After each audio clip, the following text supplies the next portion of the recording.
What's up mga par? Bago ang lahat mga par ay tayo muna ay kumain. Tara, let's go!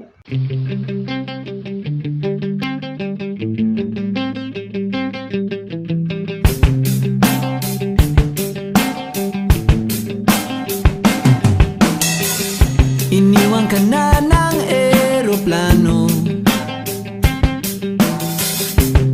Okay lang baby, wag kang magbago. Dito ka lang humimbing sa aking piling antukin.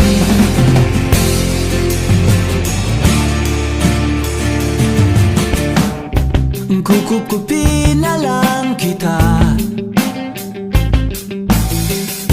Sorry, wala ka nang magagawa. Mahalin mo na lang ako ng sobra-sobra para patas naman tayo.